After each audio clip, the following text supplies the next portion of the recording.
Hello everybody, welcome back to the channel. Today we got some more NCAA 06 with the Prime View Redhawks. Time to kick off the off season. That's right, season number 5 off season is underway, but we do have to wrap up season number 4. We're gonna check out everything that has to do with the off season. We're gonna check out who won what awards, who won what bowl games, and so on and so forth. So this is gonna be a little bit longer than my average off season videos. As you can see, the running back from New Mexico, he won the Heisman, also won, I believe that was the Maxwell Award as well. Doucette won the Benerick Award as well. My man Mays, aka Mark Sanchez. Mays, he did his thing, won Best QB honors as well. This kid Harris, man, had a fantastic year. Like I said, he's racking up the awards, and he won the Heisman as well. Then you got the best receiver, Adam Black.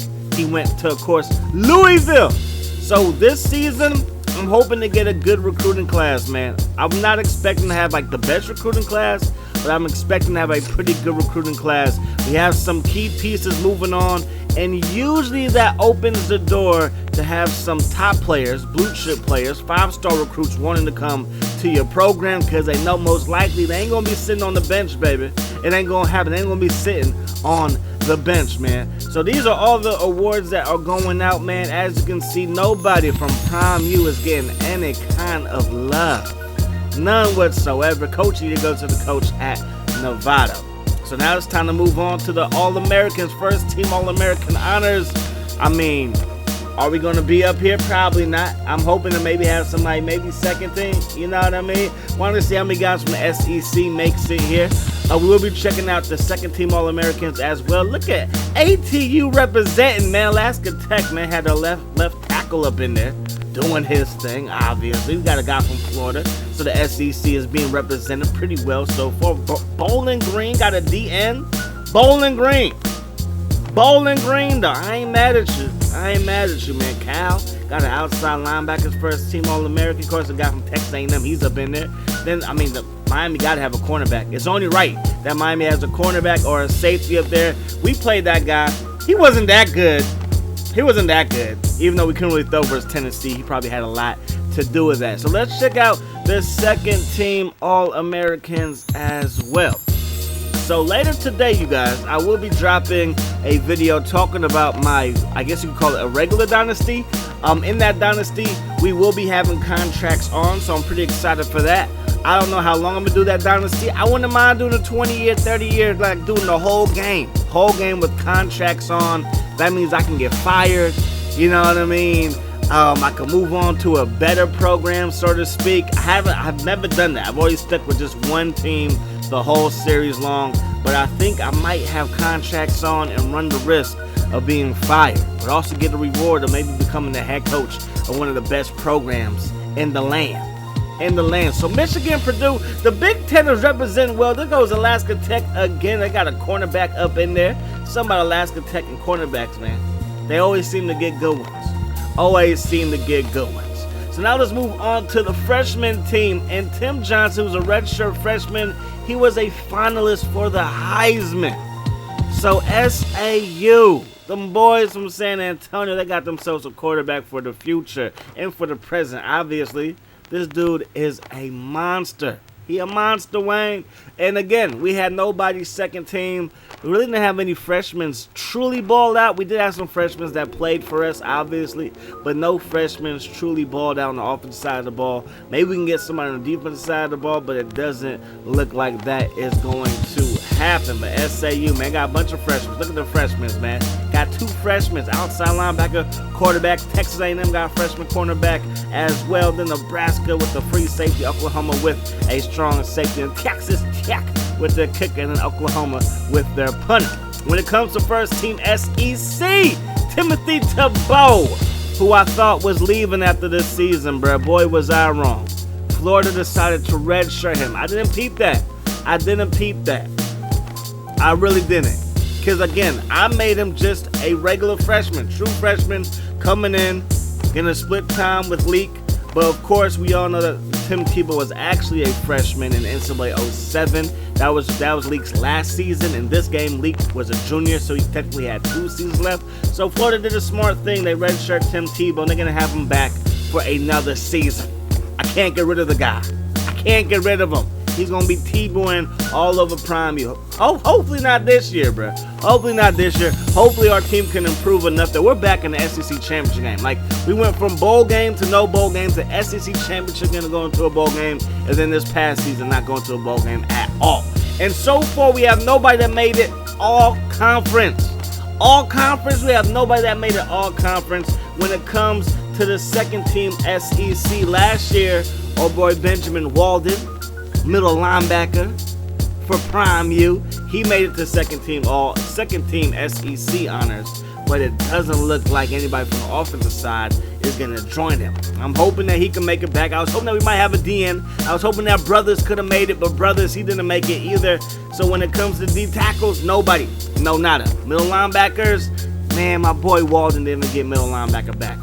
That's messed up. Lil Debo not even up in there, bruh. Somebody had to do something. Cornerbacks, nobody. Free safety, nobody. Strong safety, nobody.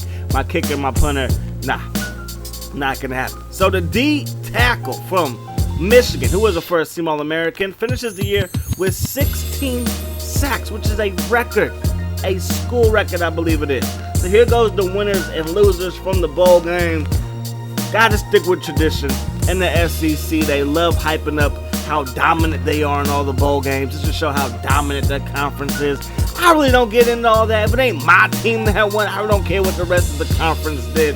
But it is kind of cool to see how one conference can just dominate the rest of the college football landscape. So I'm interested to see what our boys from the SEC can do as we start getting to some bigger bowl games. You see my boys from Alaska Tech, they lost at Texas.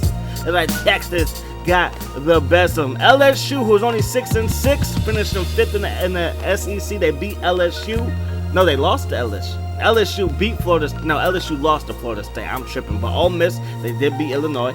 Tennessee, they did beat Texas A&M, which is still in the Pac-12. Then, of course, you got Purdue losing to USC. But Georgia, they beat Iowa. And then the national championship game, we got Miami taking on Florida. A rivalry renewed in Florida. Representing the SEC, got it done. So Tim Tebow, second team All-American, got himself a trophy, y'all. I'm talking about that real shiny trophy. Now let's get into what we're talking about. This kid, Osborne, he wants to transfer. I tried to talk him out of transferring. I'm not going to talk anybody out of going to the NFL. They want to go to the NFL, make some money. I ain't going to talk them out of it. However, if you want to transfer, I'm going to try my best to talk you out of it. And once again, back-to-back seasons, we had somebody transfer. Last year, we had 2 people transfer. This year, we had 1 person transfer, and I could not keep him. Couldn't keep him, man.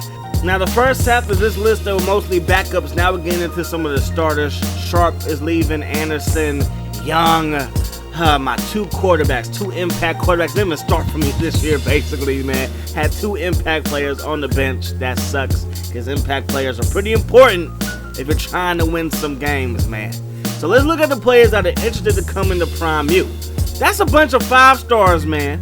Bunch of 5 stars. 6 of the top are 5 stars, bruh, and there might even be more than that. So we have a couple quarterbacks that kind of want to come to town. Maybe they're looking at us, maybe they're not. Couple of running backs, but everybody for the most part is a 3-star when it comes to quarterbacks and halfbacks. Fullbacks, same thing. We already got the only receiver that wanted to come to town. He is a 4-star recruit. We got him during the season, so I'm excited about that. We already got 2 guards locked up, but I'm looking to beef up my old line, baby. I want competition. We're trying to build a USC with Pete Carroll. I want competition. Competition brings out the best in people sometimes. So here we go, man. Cornerbacks, 5 stars that want to come. Strong safety, 5-star. He wants to come, man. Free safeties. So our defense might look a little bit different, bruh. You see the team needs. Free safety and center, that's it. So as we look at the people who we signed, look at the ridiculousness. Look at this. The number 3 outside linebacker, he coming to town. Signed on the dotted line. The number 1 cornerback coming to town. The number 1 DN is coming to town. The number 2 cornerback is coming to town. And look at the states. We got Cal, Texas, Ohio, then Cal, and then Missouri, bruh. The strong safety 5-star recruit, number 1 in the country, he's coming to town as well. The guard, number 3 guard, I believe I got him during the season, but still, he's coming to town. Look at these 5 stars, bruh. Look at them. Look at them. I got the number 2 and number 3 guards. I got the number 1 and the number 2 DN. Number 1, number 2 cornerbacks. The number 1 outside linebacker from Kentucky. Look at this recruiting class, bruh. Look at the recruiting class. Top 10 receiver, 6'6", 205. And the boy can jump 42 inches. 42 inches. Now, when I recruit, I try to talk about coaching prestige, coaching style, program prestige. If they're from Texas, what I do, I go straight to location. That's what you gotta talk to these kids about. It's not just about putting points and stuff like that. You gotta talk about what they're interested in talking about. So this year, I guess I did it right. Him, I was talking about location. He's the 39th best quarterback in the country, but he can run. He runs a 4.3. He's 6'3", 180 pounds. If he can be our second string quarterback, I might use him in the option. Who knows?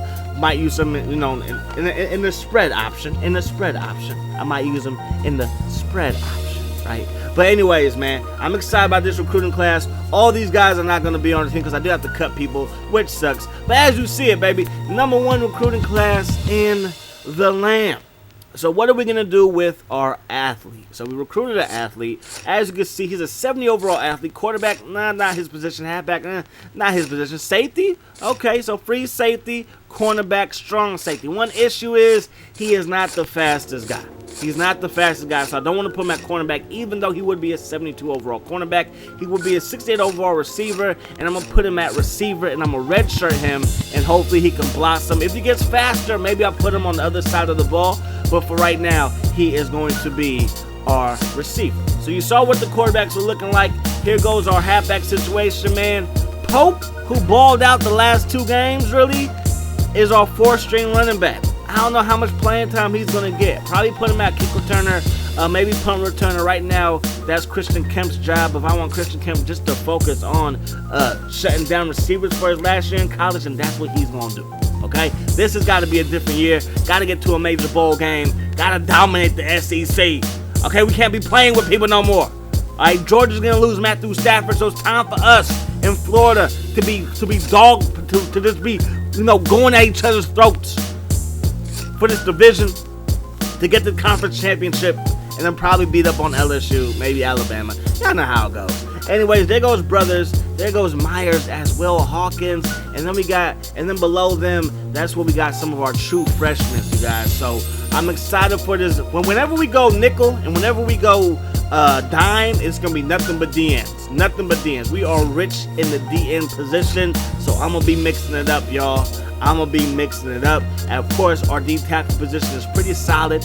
You know what I mean? It's pretty solid, looking pretty nice. My outside linebackers, though, look at my boy, Thorne. And we got White, 82 overall freshman.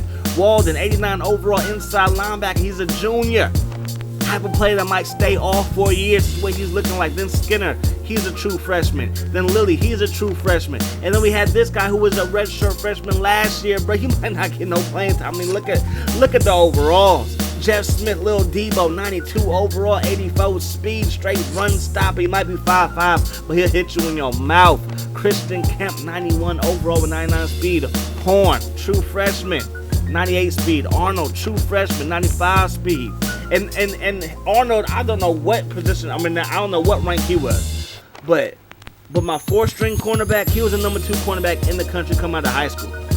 And my free safety is the 5th best cornerback on the team. Like, that's ridiculous. My backup free safety is the 5th best cornerback on the team. This could turn into maybe a little bit of a DBU, y'all.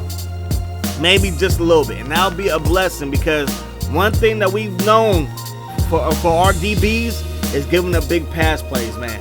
Ole Miss, they did it versus us. Tennessee had some big pass plays versus us, man. We needed to build up this. We needed to build up our defense, have it look like an SEC defense, and I think we did that with this recruiting class, y'all. I think we did that. So now it's your job. Let me know the 4 schools you want me to play, and I will put them on the schedule. I'll do my best to put them on the schedule. I can't always put all 4, but I'm going to try my best to accommodate your wishes as far as who you guys want to see this season. I'm excited for this season, y'all. #1 recruiting class. Got our starting quarterback coming to town. Our best player in Christian Kemp, he's back. I'm excited. Hope you guys are too. That's going to do it. Hope that the rest of your day is the best of your day. Hope you enjoyed this longer off-season video. I'm gone. Peace. Love. Hot sauce.